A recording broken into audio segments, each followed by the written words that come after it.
जय श्री राधे, जय श्री कृष्णा। भक्तजनों, आइए आरंभ करते हैं आगे की कथा। सब सखियां बैठ करके रुदन कर रही हैं और रुदन भी कैसा, स्वर नहीं है किसी के भी रुदन में, शब्द नहीं है किसी के भी रुदन में, केवल रुदन है। नेत्र मानो अश्रुओं से भरे ही रहते हैं, बिना अश्रुओं के मानो ब्रजवासियों के नेत्र हैं ही नहीं। वे सामान्य बात भी करते हैं तब भी अश्रु निकलते ही रहते हैं। तभी एक गोपी की दृष्टि पड़ी वृक्ष के नीचे खड़े हुए उद्धव पर, और उद्धव को देखा तो ऐसा कोई खास गौर नहीं किया, पर जब उद्धव के सर पर विराजित मुकुट के ऊपर मोर पिच को देखा, गोपियों को बताना नहीं पड़ा कि यह उद्धव भगवान श्री कृष्ण का सखा है, संदेश लेकर के आया है। मोर पिच देखते ही समझ गई कि यह कृष्ण का मोर पिच है और हमारी सुध लेने के लिए उद्धव को भेजा है। देखते ही गोपियों को पता चल गया और तभी एक भौरा वहां उड़ता हुआ आया। मानो उस भवरे को केंद्र में लेकर के गोपियां उद्धव से नहीं कह रही, भौरे से बात कर रही हैं और उत्तर सारे उद्धव को ही दे रही हैं। गोपियां कह रही हैं, अरे भौरे, तू काला काला है, कृष्ण भी काला है, जरूर उन्हीं का सखा है तू। तभी दूसरी सखी कहती है, सखा क्यों नहीं होगा, भौरे और कृष्ण का एक सा ही तो स्वभाव है।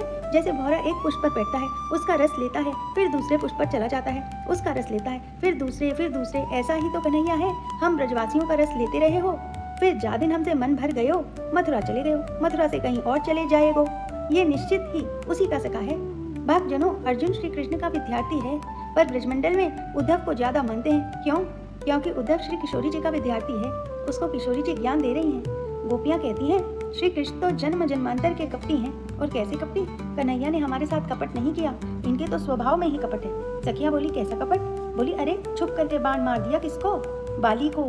कपट किया बाली ही नहीं, बलि। उसके यहाँ भी वामन बन करके गए और कहा, लाओ हमें 3 पग जमीन की भिक्षा दो।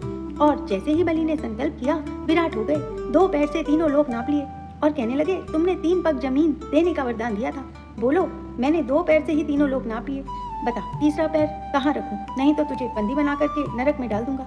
उसके साथ कपट किया, बन के वामन गए और जैसे ही संकल्प लिया, विराट हो गए। अरे बेचारी सूर्पनखा ब्याह करने आई थी, केवल यही तो कहा था मुझसे ब्याह कर लो, उसके नाक कान कटवा दिए, उसको विरूपा कर दिया। और अब हम गोपियां, हमसे स्नेह किया, प्रेम किया, हमारा घर परिवार सब छुड़वा दिया और आज हमें यहाँ रोता बिलखता छोड़ चले गए। श्यामा श्याम की जय, समस्त ब्रजवासन की जय। आज की कथा बस यहीं तक, शेष कथा अगले भाग में। राधे राधे।